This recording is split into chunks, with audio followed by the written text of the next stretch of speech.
Le Mistral glacial, ce vent puissant et sec qui balayait la Provence en hiver, cinglait le visage de Manon avec une brutalité implacable.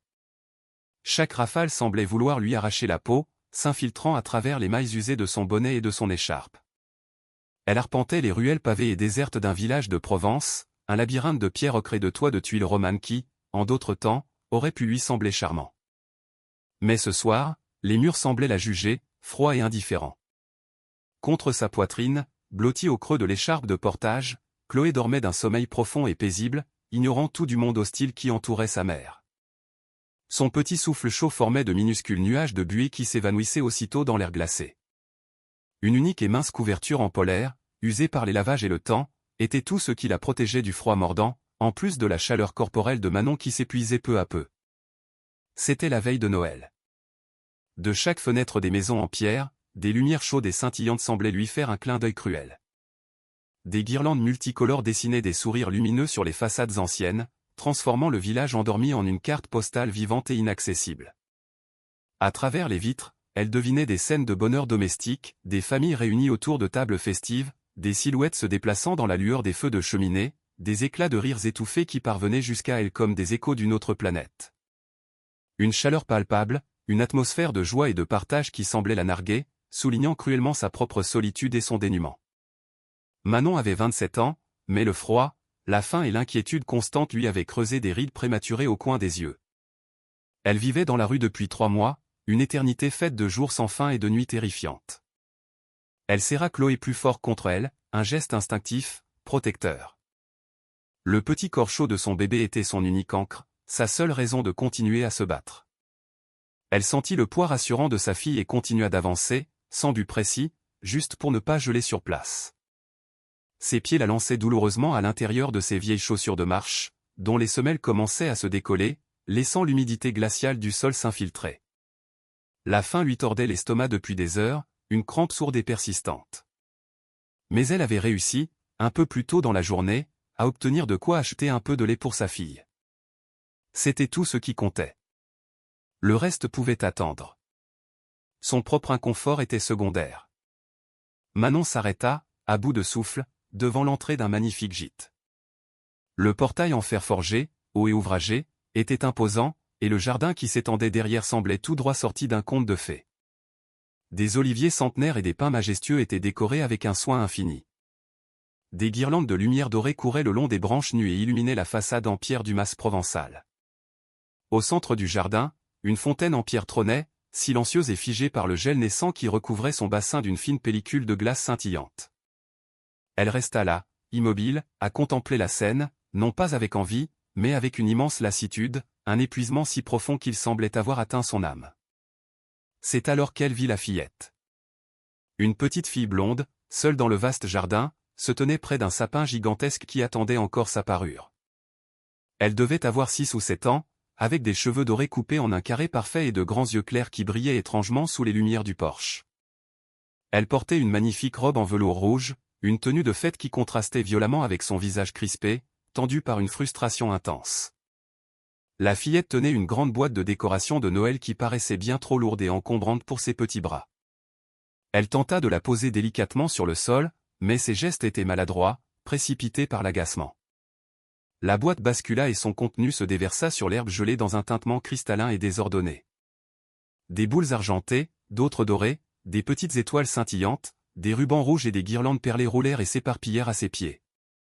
La petite fille resta figée, affligée, le regard fixé sur le désordre. Ses petites mains se mirent à trembler. Elle se pencha et ramassa une boule argentée, sa surface lisse et froide reflétant les lumières du jardin. Elle se releva, s'approcha de l'arbre immense et essaya de l'accrocher à une branche basse. Mais le petit crochet métallique de l'ornement refusait de s'insérer correctement dans les aiguilles drues du sapin. Elle essaya encore et encore, le visage contracté par l'effort, mais la boule lui échappait des doigts et tombait à chaque fois dans un bruit mat sur le sol dur. La fillette prit une grande inspiration, un soupir tremblant qui se transforma en buée. Elle ramassa l'ornement et tenta une nouvelle fois, avec une détermination presque désespérée. Ses mains tremblaient davantage maintenant, rendant ses gestes encore plus imprécis. L'ornement glissa de ses doigts et roula un peu plus loin, hors de sa portée. Manon vit la frustration grandir et se transformer en une forme de panique sur le visage de l'enfant. La petite fille attrapa une autre décoration, cette fois une étoile dorée. Elle tendit le bras le plus haut possible, essayant d'atteindre une branche un peu plus élevée. Elle se mit sur la pointe des pieds, son petit corps tendu à l'extrême, mais elle était trop petite. Elle s'étira encore, un petit grognement d'effort s'échappant de ses lèvres. Elle y était presque. L'étoile tomba. La fillette laissa échapper un petit son étranglé, un grondement de rage impuissante. Elle plaqua ses mains sur ses oreilles et commença à se balancer d'avant en arrière, un mouvement de balancier rythmé et angoissé. Ses yeux se fermèrent avec force, comme pour bloquer le monde extérieur. Manon connaissait ce signe. C'était le début d'une surcharge sensorielle, un repli sur soi face à une tâche trop écrasante. Elle regarda autour d'elle. Personne. Le gîte était silencieux, les rideaux tirés. Juste la fillette et cet arbre immense qui semblait impossible à décorer seul. Manon n'hésita pas une seconde. Poussée par une impulsion qu'elle ne chercha pas à analyser, elle poussa doucement le portail qui était entrouvert et entra dans le jardin. La fillette lui tournait le dos, sa respiration rapide et saccadée, se balançant toujours. Elle n'avait pas remarqué l'approche de Manon sur le gravier. « Léa, salut » dit Manon d'une voix calme et douce, presque un murmure. La fillette se retourna brusquement, les yeux écarquillés, remplis d'une peur panique. Elle fit un pas en arrière, trébuchant sur une racine. Manon s'arrêta immédiatement et lui offrit un sourire rassurant. « Tout va bien. Je suis juste venu voir si tu avais besoin d'aide. » La fillette regarda Manon, son regard allant de son visage fatigué à ses vêtements usés, puis à la forme endormie de Chloé qui commençait à s'éveiller dans l'écharpe. Le bébé, sentant le changement de rythme, ouvrit de grands yeux bleus curieux et bâilla. Manon désigna l'arbre d'un mouvement de tête. « Je peux t'aider, ma chérie ?» La petite fille hésita. Elle regarda les décorations éparpillées sur le sol, l'arbre encore nu, puis de nouveau Manon et son bébé. Finalement, elle hocha imperceptiblement la tête. « Merci beaucoup » murmura-t-elle si bas que Manon faillit ne pas l'entendre, un son à peine audible emporté par le vent glacial. Manon s'accroupit, faisant attention à ne pas trop secouer Chloé, et commença à ramasser les ornements un par un, les remettant délicatement dans la boîte. La fillette resta un moment à observer, les bras ballants, puis lentement, elle s'accroupit aussi et se mit à l'aider, ses petits doigts gelés effleurant ceux de Manon. « Laquelle veux-tu mettre en premier ?» demanda Manon en lui montrant une boule dorée et brillante. La fillette ne répondit pas mais montra du doigt une étoile argentée. « Bon choix. Allons-y. » Manon prit l'étoile et se leva. La fillette se tint à côté d'elle, observant chaque geste avec une attention intense. Manon accrocha l'ornement à une branche à la bonne hauteur, s'assurant que le crochet était bien fixé, puis recula d'un pas. « Regarde comme c'est joli. » La petite fille pencha la tête, l'étudiant sous tous les angles. Un minuscule sourire apparut au coin de ses lèvres. Manon prit une autre boule, rouge cette fois, et la tendit à la fillette. « Tu veux essayer de mettre celle-ci » La fillette prit la décoration avec une précaution infinie. Elle regarda l'arbre, choisit une branche basse à sa portée et l'accrocha. Ça a marché. L'ornement se balançait doucement. Les yeux de la petite fille s'illuminèrent. « Parfait, » dit Manon. « Tu es très douée pour ça. » Elles continuèrent ainsi. Manon s'occupait des décorations les plus grosses et aidait la fillette à choisir où les placer, lui expliquant comment équilibrer les couleurs et les formes. Peu à peu, la petite fille devenait de plus en plus confiante.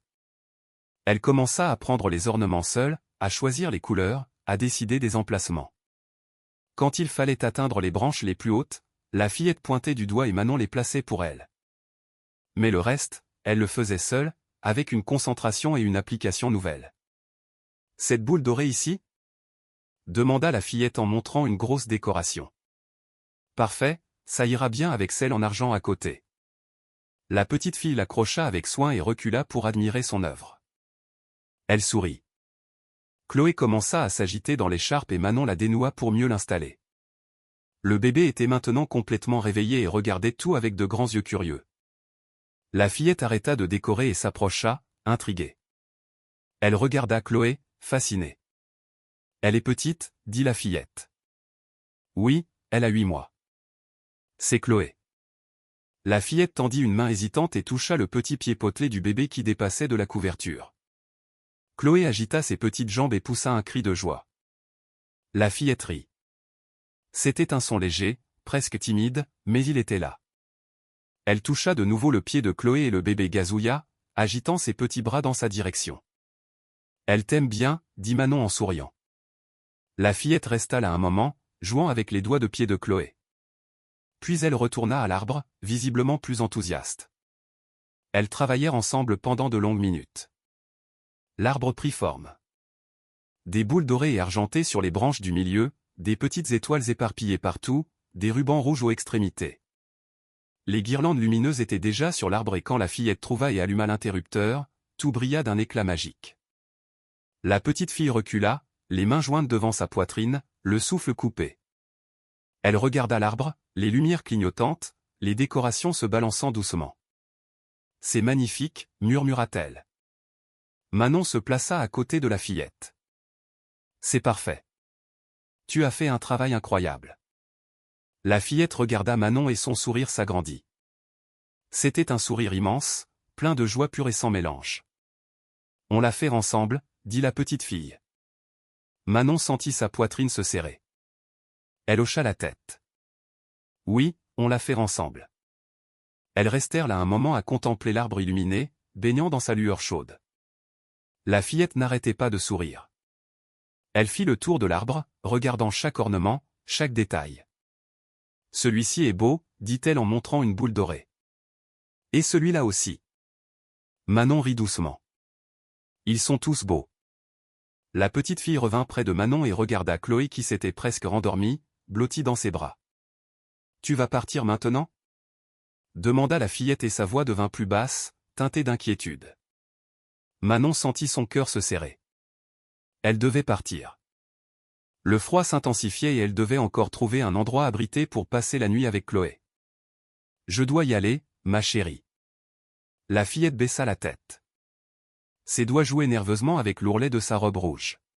« Tu reviens demain » demanda-t-elle presque en chuchotant. Manon regarda cette petite fille blonde aux yeux clairs, l'arbre qu'elles avaient décoré ensemble, le sourire qui avait illuminé son visage. Elle s'accroupit devant la fillette. « Oui.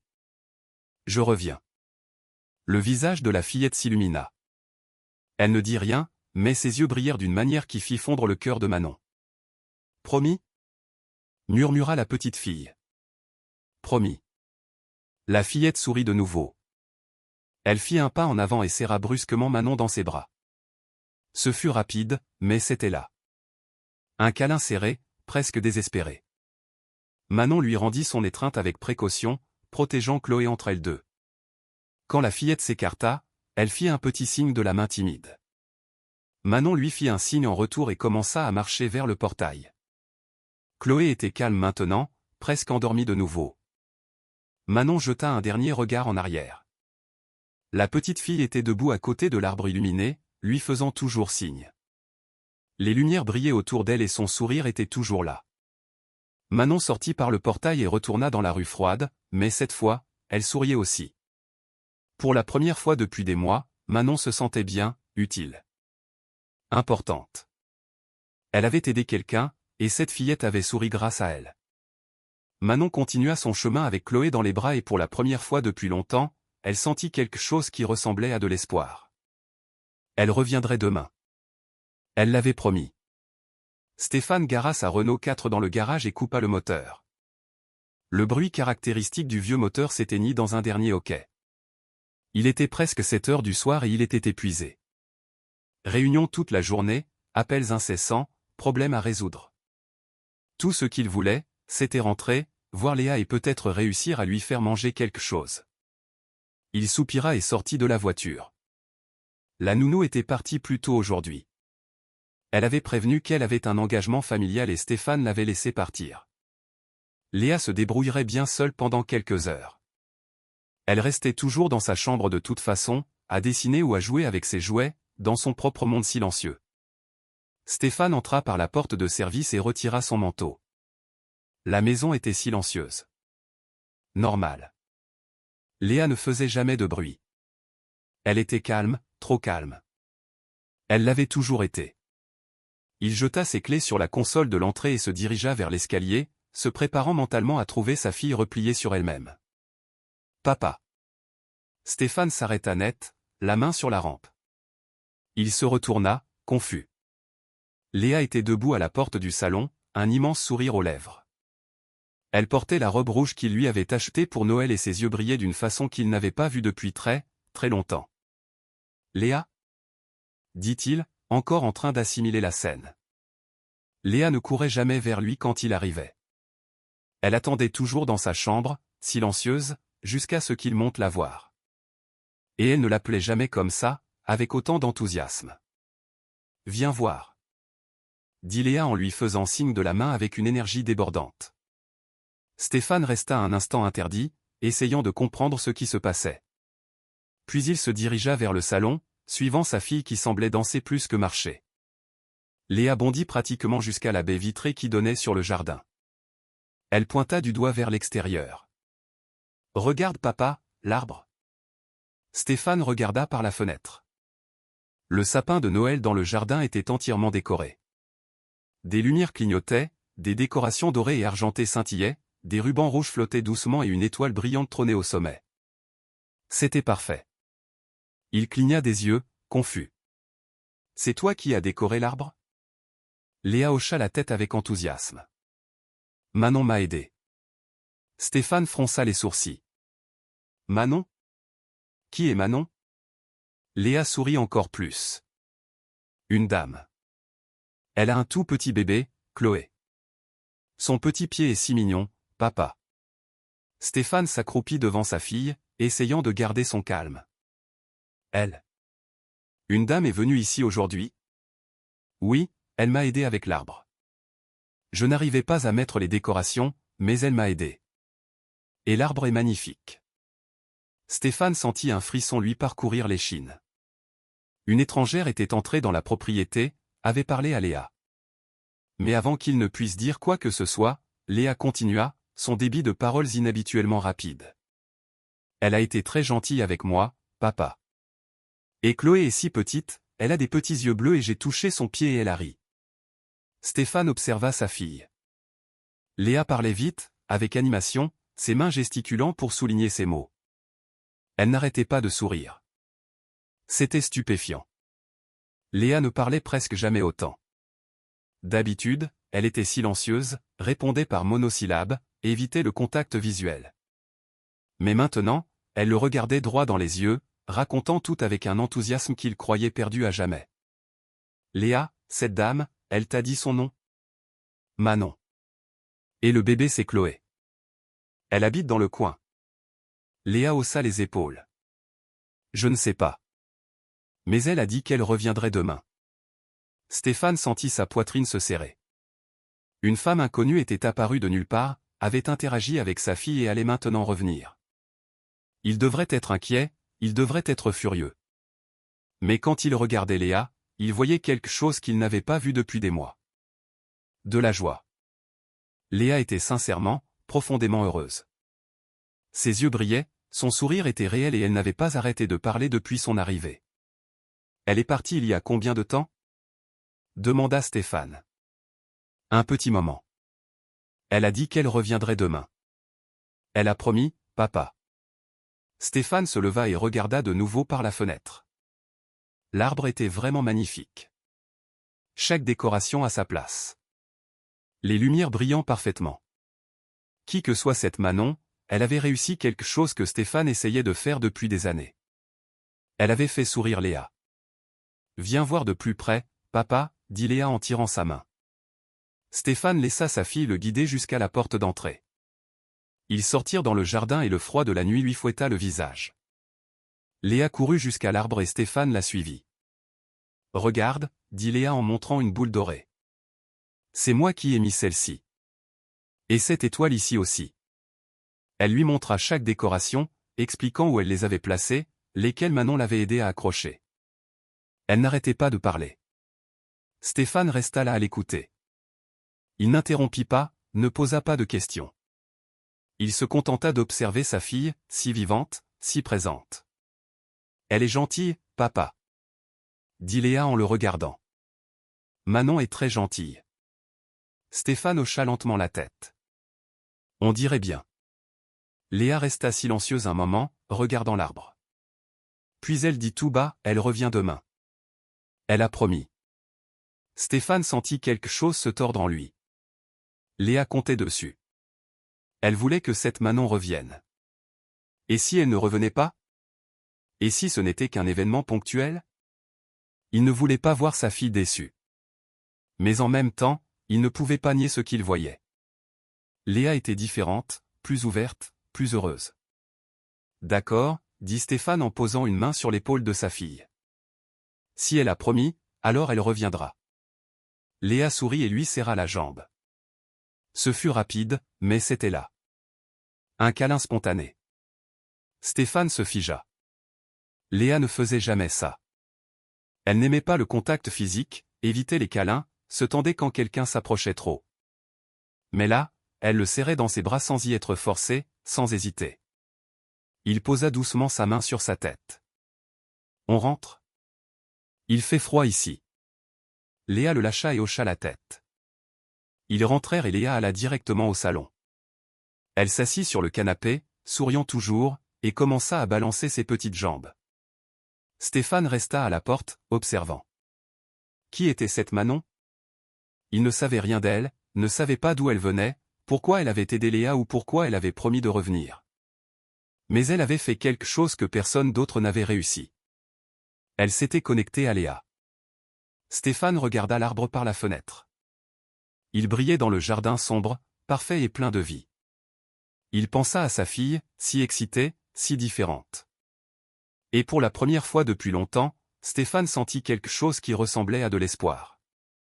Peut-être que cette Manon, qui qu'elle soit, pourrait être exactement ce dont Léa avait besoin. Il n'en savait rien, mais il le découvrirait demain quand elle reviendrait. Si elle revenait.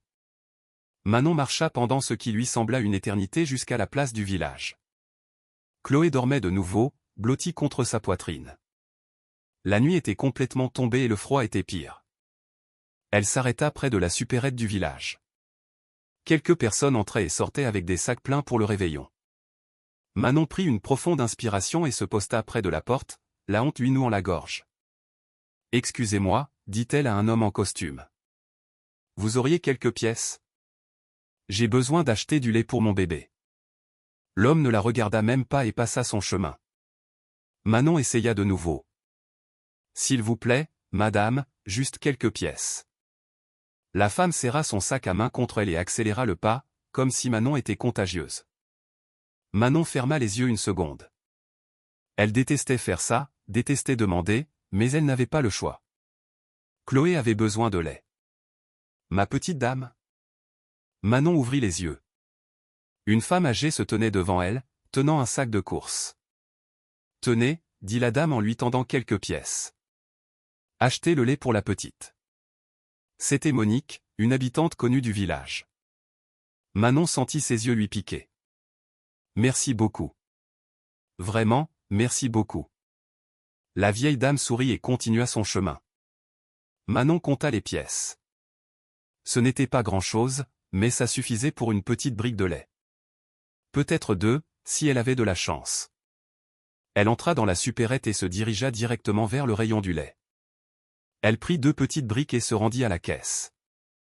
La caissière regarda Manon avec méfiance, mais scanna les produits et encaissa l'argent sans un mot. Manon sortit du magasin avec les briques dans son vieux sac à dos. Au moins, Chloé n'aurait pas faim cette nuit. Elle se dirigea vers un banc sur la place du village et s'assit. Chloé commença à pleurnicher. Manon savait ce que c'était. La faim. Elle sortit le biberon de son sac et ouvrit l'une des briques de lait. Elle versa le liquide blanc dans le biberon et le referma. Le lait était glacé. Chloé ne pourrait pas le boire comme ça. Manon tint le biberon entre ses mains et commença à le frotter, essayant de le réchauffer avec la friction et la faible chaleur de sa peau. Ses mains tremblaient de froid et elle les serra plus fort autour du biberon, soufflant doucement dessus. Cela prit plusieurs minutes, mais le lait devint moins froid. Manon secoua le biberon et testa une goutte sur son poignet. C'était tiède, pas l'idéal, mais ça ferait l'affaire. Elle défit l'écharpe de portage et installa Chloé dans ses bras. Le bébé ouvrit ses petits yeux bleus, pleurnichant toujours. Manon mit le biberon dans sa bouche et Chloé commença à téter avec avidité. « Calme-toi, ma puce. » Doucement. Manon regarda Chloé boire son lait. Les cheveux blonds du bébé étaient en désordre, ses joues rouges de froid, mais elle mangeait. C'était l'essentiel. Quand Chloé eut fini, Manon rangea le biberon. Elle regarda autour d'elle sur la place. Elle était vide, juste quelques autres sans-abri dispersés sur les bancs. L'estomac de Manon gargouilla. Elle n'avait pas mangé depuis le matin, et encore, ce n'était qu'un bout de vieille baguette que quelqu'un avait jeté. Elle devait manger quelque chose. Elle ne pouvait pas rester sans énergie, sinon elle ne pourrait pas s'occuper de Chloé. Manon remit le bébé dans l'écharpe et se leva. Elle connaissait une boulangerie-pâtisserie à quelques rues de là. Parfois, il jetait les invendus dans une poubelle à l'arrière à la fin de la journée. Elle marcha jusque-là, Chloé dormant profondément. Quand elle arriva, la boulangerie-pâtisserie était déjà fermée. Manon se rendit à l'arrière. Il y avait un sac poubelle à côté du conteneur. Manon l'ouvrit avec précaution. Des pains rassis, quelques parts de tarte tatin un peu sèches, une barquette avec des quiches ou des feuilletés. Elle prit 2 pains et un morceau de tarte. Ce n'était pas moisi, c'était mangeable. Manon rangea la nourriture dans son sac et s'éloigna. Elle détestait ça, détestait chercher de la nourriture dans les poubelles, mais c'était tout ce qu'elle avait. Le froid était insupportable maintenant. Manon devait trouver un endroit pour dormir, un endroit abrité.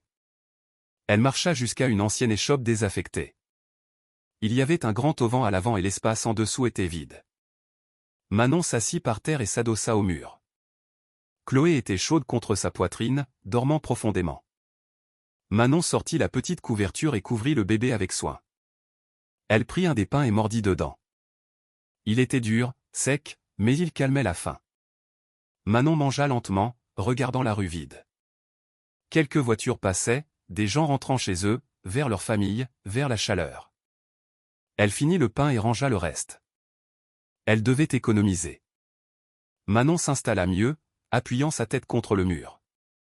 Chloé était en sécurité, protégée par la couverture et son corps. Elle ferma les yeux, mais ne parvint pas à dormir. Le sol était dur, le froid s'infiltrait. Manon serra Chloé plus fort et embrassa la petite tête blonde. « Tout ira bien, mon amour, murmura-t-elle. Je te le promets. » Pendant ce temps, Léa était allongée dans son lit king size. La couette était épaisse et chaude, les oreillers moelleux.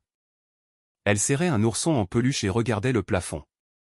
Elle pensait à Manon, à son sourire, à Chloé si petite. Elle voulait que demain arrive vite. Stéphane entra dans la chambre. « Encore réveillée, ma puce ?» Léa tourna la tête. « Je n'arrive pas à dormir. Je pense à Manon et Chloé. » Stéphane lui caressa les cheveux. « Elles reviendront demain. »« Tu crois ? » ?»« J'en suis sûr. » Léa sourit et ferma les yeux. Stéphane resta jusqu'à ce qu'elle dorme. Léa dormit paisiblement, au chaud et en sécurité. Manon ne dormit pas. Elle resta éveillée toute la nuit, protégeant Chloé du froid, ajustant la couverture, embrassant son front. Son corps lui faisait mal, mais Chloé était en sécurité. Quand le soleil commença à se lever, Manon ferma enfin les yeux quelques minutes, mais se réveilla rapidement car Chloé pleurait. Elle prépara le lait, nourrit le bébé, la changea. Le jour se levait. Elle avait promis de revenir. Elle tiendrait sa promesse. Manon arriva devant le gîte vers 10 heures du matin. Chloé était réveillée, regardant tout avec curiosité. Manon s'était lavé le visage à une fontaine publique et avait essayé d'arranger ses cheveux, mais elle savait qu'elle avait l'air fatiguée. Elle s'arrêta devant le portail, prenant une profonde inspiration. Est-ce que la fillette l'attendait? Avant qu'elle ne puisse réfléchir, elle entendit un cri. Manon. Manon leva les yeux et vit Léa courir à travers le jardin, un immense sourire aux lèvres. Léa arriva au portail et le poussa. Elle courut jusqu'à Manon et la serra par la taille. « Tu es revenu. Tu avais promis et tu es revenu. » Manon sourit. « Bien sûr que je suis revenu. » Léa lâcha Manon et regarda Chloé. « Salut Chloé, dit Léa. Chloé fit un sourire édenté et Léa rit. Papa! Cria Léa. Elle est revenue. Manon est revenue. Manon leva les yeux et vit un homme sortir. C'était le père de la fillette. Stéphane s'approcha, observant Manon avec attention. Alors, c'est vous, Manon? Dit-il en s'arrêtant à quelques pas. Manon hocha la tête. Oui, c'est moi. Stéphane, dit-il en tendant la main. Manon lui serra rapidement la main. La sienne était glacée, la sienne chaude et ferme. Stéphane regarda sa fille, collée à Manon. Quelque chose changea dans son expression, elle devint plus douce. Léa n'a pas arrêté de parler de vous depuis hier. Elle m'a beaucoup aidé avec l'arbre, dit Léa. Stéphane regarda le bébé. Chloé le regarda et lui fit un petit sourire. Elle est magnifique, dit Stéphane. Puis il se tourna vers Manon. Vous voulez entrer, prendre un café serré? Manon hésita, mais Léa lui tirait déjà la main. Viens Manon, viens. Manon laissa la fillette la guider. Ils entrèrent. La maison était immense, chaude, et ça sentait le café frais. Asseyez-vous, dit Stéphane. Manon s'assit sur le bord du grand canapé. Léa s'assit à côté d'elle. Stéphane revint avec une tasse de café serré et une assiette de petits sablés. Il les posa sur la table basse. Servez-vous. Manon prit la tasse. Le café était chaud, fort, délicieux. Elle faillit soupirer de soulagement. Stéphane s'assit en face, l'observant. Léa m'a dit que vous l'aviez aidé avec l'arbre. Manon hocha la tête. Elle essayait de le faire toute seule. Vous habitez dans le coin? Demanda Stéphane. Manon se figea. Elle baissa les yeux. Manon hésita. Stéphane s'en aperçut. Il se pencha en avant. Manon, où habitez-vous? Manon serra la tasse. Nous vivons dans la rue, dit-elle doucement. Le silence tomba. Stéphane resta immobile. Dans la rue? Répéta-t-il. Manon hocha la tête. Depuis combien de temps? 3 mois. Stéphane se passa une main sur le visage. Vous avez de la famille? Manon secoua la tête. Je n'ai personne, juste Chloé. Léa serra fort la main de Manon. Tu ne peux pas partir, dit Léa, la voix tremblante. Tu ne peux pas vivre dans la rue. Stéphane se leva et commença à faire les 100 pas. Il s'arrêta et regarda Manon. Vous avez de l'expérience avec les enfants? Manon cligna des yeux. Oui, je travaillais dans une crèche avant. Et avec les enfants autistes. Professionnellement? Non, mais j'ai étudié le sujet à l'université, en pédagogie. Stéphane hocha la tête. Léa n'interagit presque jamais avec personne. Mais avec vous, elle sourit, elle parle. Il prit une profonde inspiration. Je veux vous engager comme nounou pour Léa. Manon écarquilla les yeux. Quoi? Vous vous occuperiez d'elle. Je travaille beaucoup. Mais je n'ai nulle part où vivre. Vous deux, vous pouvez vivre ici. Manon sentit les larmes déborder. Monsieur, Stéphane. Appelez-moi Stéphane. Stéphane, je ne peux pas accepter. C'est trop. Vous travailleriez, dit-il fermement. Ce n'est pas de la charité. C'est un travail. Vous auriez un endroit où vivre, de la nourriture et un salaire. Manon regarda Chloé, puis Léa qui la suppliait du regard de rester. S'il te plaît, dit Léa tout bas, reste avec nous. Cela brisa Manon. Elle sanglota. Stéphane s'accroupit devant elle. Vous n'avez pas besoin de décider maintenant. Pensez-y. Pour vous, pour Chloé. Manon leva le visage. J'accepte, dit-elle, la voix brisée. J'accepte. Léa poussa un cri de joie et serra Manon dans ses bras. Chloé, au milieu, se mit à taper dans ses mains en riant. Stéphane posa une main sur l'épaule de Manon. Bienvenue, dit-il, la voix étranglée par l'émotion. Manon pleurait sans arrêt. Pour la première fois depuis des mois, elle sentit que tout irait bien. Elle avait un toit, de la nourriture, un travail. Léa ne lâchait pas Manon, et Manon ne voulait pas qu'elle la lâche. Cette maison, silencieuse depuis si longtemps, était maintenant pleine de vie. Et tout avait commencé avec un sapin de Noël. Avant Manon, la routine de Léa était un long silence. Elle se réveillait, déjeunait seule, puis montait dans sa chambre pour y rester, dessinant des heures durant des mondes sans personnages.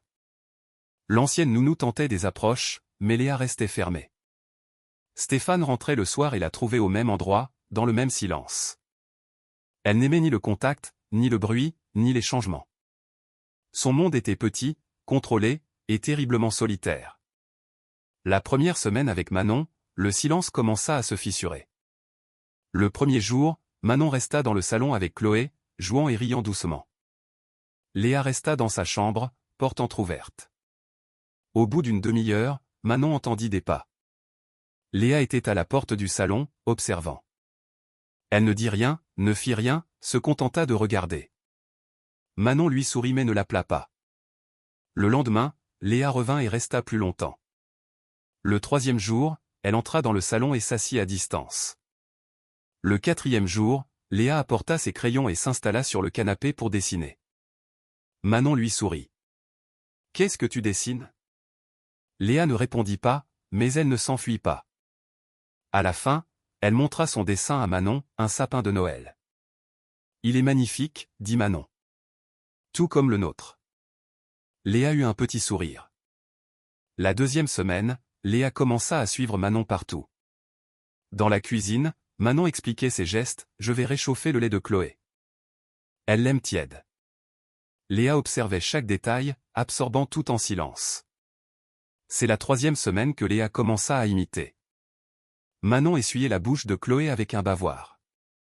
Le lendemain, quand Chloé pleurnicha, Léa se leva, attrapa le bavoir et le tendit à Manon. « Merci Léa, dit Manon. Tu es très attentionnée. » Léa sourit. Elle commença à aider, elle apportait la couche, tenait le hochet. Elle participait. La quatrième semaine, Léa commença à jouer. Manon empilait des cubes avec Chloé. Léa descendit du canapé et s'assit près d'elle. D'abord, elle observa. Le lendemain, elle prit un cube et le posa sur la tour. La tour tomba, Chloé éclata de rire, et Léa rit aussi. Un rire léger, mais réel. La cinquième semaine, Léa s'approcha spontanément. Manon donnait le biberon à Chloé. Léa se leva et vint s'asseoir juste à côté d'elle. Elle ne dit rien, regarda juste. Quand Chloé eut fini, Léa toucha son petit pied. Chloé gazouilla. Léa lui sourit. « Elle t'aime bien, dit Manon tout bas. »« Je l'aime bien aussi, répondit Léa. C'était sa première phrase spontanée. Stéphane, en rentrant, voyait la transformation. Léa n'était plus enfermée. Elle était dans le salon, souriante, présente. Sa fille s'ouvrait, lentement, mais elle s'ouvrait. Grâce à Manon et à la petite Chloé. La maison n'était plus silencieuse. Elle était pleine de vie. La tempête commença insidieusement. Un premier coup de tonnerre fit trembler les fenêtres. Chloé sursauta. Léa, qui dessinait sur le tapis, lâcha ses crayons et plaqua ses mains sur ses oreilles. « Tout va bien, Léa, c'est juste un orage. » Mais un autre coup de tonnerre, plus fort, éclata. Léa commença à se balancer, les yeux fermés. Un éclair illumina le ciel, suivi d'un tonnerre assourdissant. Léa cria. Elle se leva, trébucha et tomba. Elle se mit à pleurer, désespérée, se balançant violemment. Manon déposa Chloé dans son parc et s'approcha de Léa. À ce moment-là, Stéphane entra, trempé. « Léa !» cria-t-il. Il se précipita et essaya de la retenir. « Léa, calme-toi. » Mais Léa se débattit. Elle était en surcharge sensorielle complète. Elle se dégagea et courut se glisser sous la table de la salle à manger, recroquevillée, sanglotant. Stéphane essaya de l'atteindre. « Léa, sors de là. » Mais elle cria plus fort. Il recula, impuissant. Manon toucha son épaule. « Laissez-moi essayer. » Elle s'agenouilla près de la table, mais pas en dessous. « Léa, dit-elle d'une voix calme. Je suis là. Léa continua de pleurer. Je sais que c'est bruyant, mais tu es en sécurité. Manon commença à respirer très audiblement, très lentement. Léa, malgré ses pleurs, commença à prêter attention. Manon continua, inspirant, expirant. Peu à peu, les sanglots de Léa diminuèrent. Elle commença à essayer de suivre le rythme de Manon. Très bien, ma chérie. Respire avec moi. Sa respiration se calma. Elle enleva ses mains de ses oreilles et regarda Manon. Manon tendit la main, sans la toucher. Tu veux sortir? Léa hésita, puis prit sa main. Manon l'aida à sortir. Léa tremblait. Puis elle se jeta dans les bras de Manon, qui la serra fort. Léa pleurait, mais c'était un pleur de soulagement. Tout va bien, murmura Manon. Stéphane observait, des larmes coulant sur son visage. Il resta là, regardant sa fille se calmer dans les bras de Manon. Quand Léa fut plus calme, elles allèrent s'asseoir sur le canapé. Stéphane s'approcha. « Comment avez-vous fait » demanda-t-il, la voix rauque. Technique sensorielle. Elle était en surcharge. Elle avait besoin de calme, de rythme. Stéphane se passa une main sur le visage. J'ai essayé, mais elle ne m'a pas laissé faire. Ce n'est pas votre faute. Souvent, avoua-t-il, la voix brisée, je ne sais pas comment agir avec ma fille. Manon prit sa main.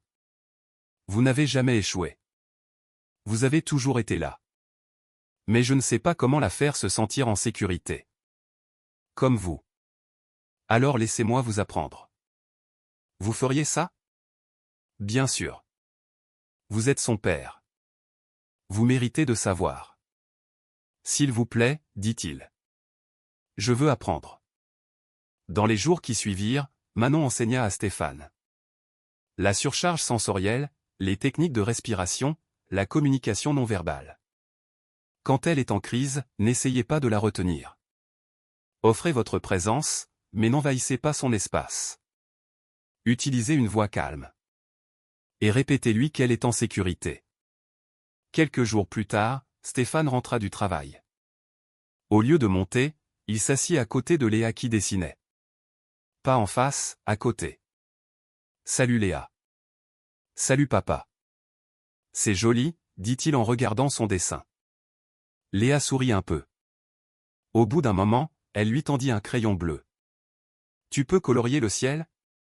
Stéphane sentit sa poitrine se serrer. Il prit le crayon et ils se mirent à colorier ensemble. Manon observait depuis la cuisine et sourit.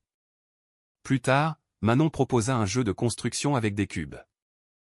Léa et elle commencèrent. Toi aussi, Stéphane? Il hésita, puis s'assit avec elle. Ils construisirent une tour ensemble, Léa lui montrant où placer les cubes. La tour grandit, devint instable. Léa posa le dernier cube. La tour tint bon. Ils rirent tous les trois. C'est alors que Léa tendit la main et toucha celle de son père. Juste un contact, mais volontaire. Stéphane se figea, trop ému pour parler. Léa lui sourit. Il tourna sa main, paume ouverte.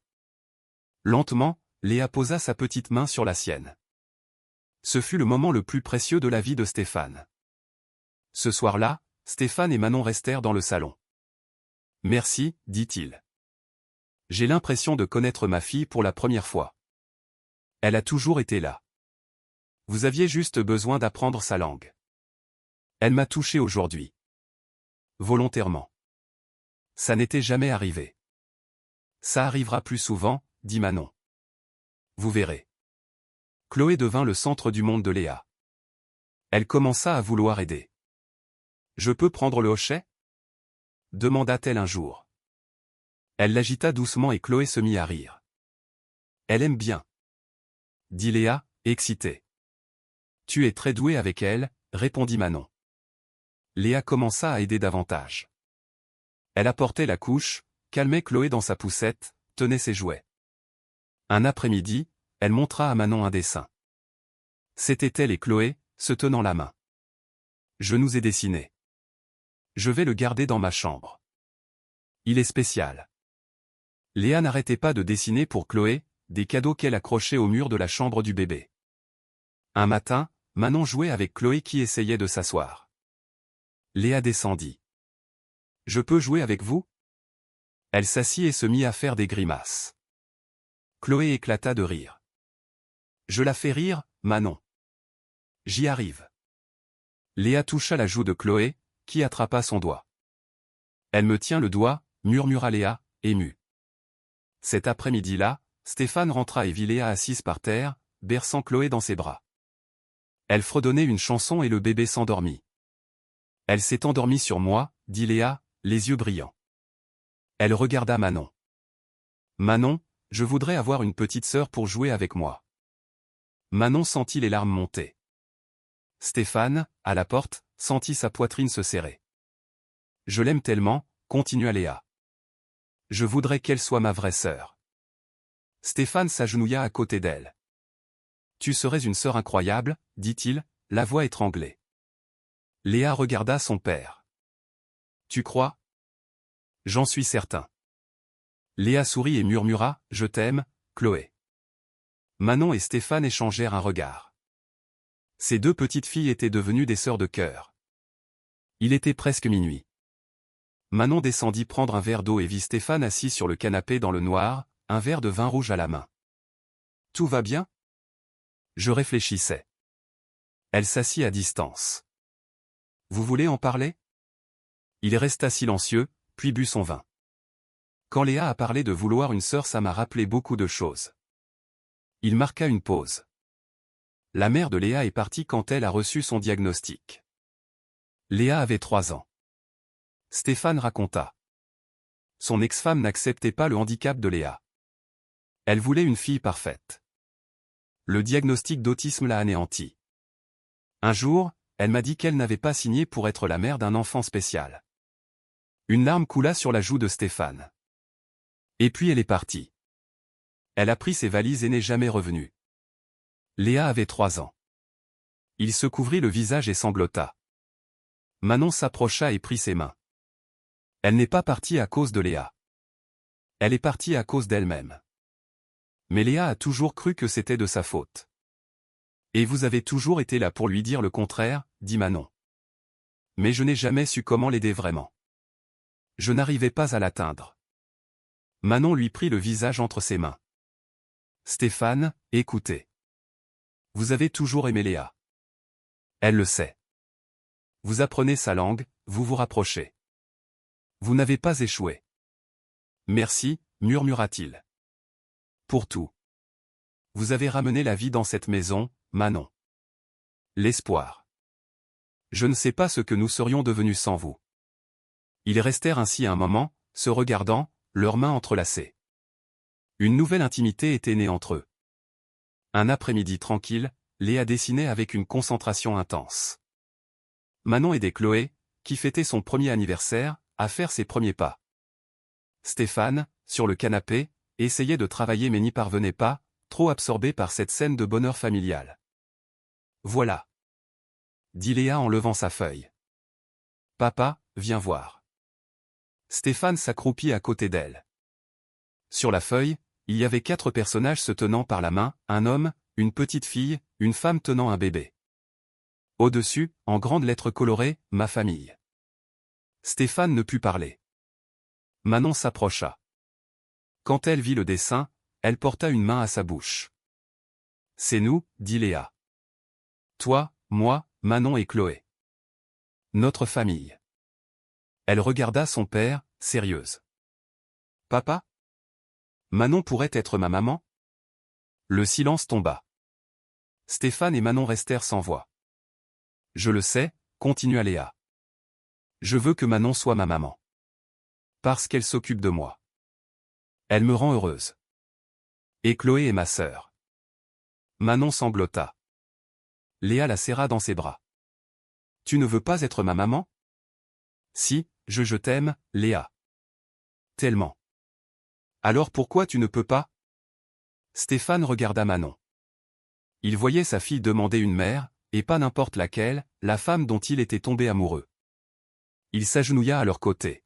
« Tu aimes Manon ?» lui demanda Léa. Il la regarda, les yeux pleins de larmes. « Oui. » j'aime Manon. Manon écarquilla les yeux.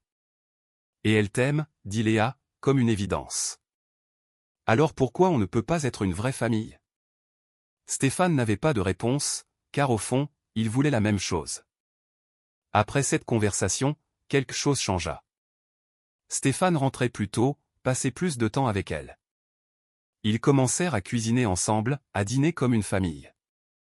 Léa, en fine stratège, les poussait l'un vers l'autre. « Assieds-toi ici, papa, à côté de Manon. » Un soir, ils lurent une histoire à Léa, tous les deux. Stéphane d'un côté du lit, Manon de l'autre, avec Chloé endormie dans ses bras. Quand Léa s'endormit, Stéphane se leva et les couvrit toutes les trois. Il se rassit sur le lit et toucha le visage de Manon.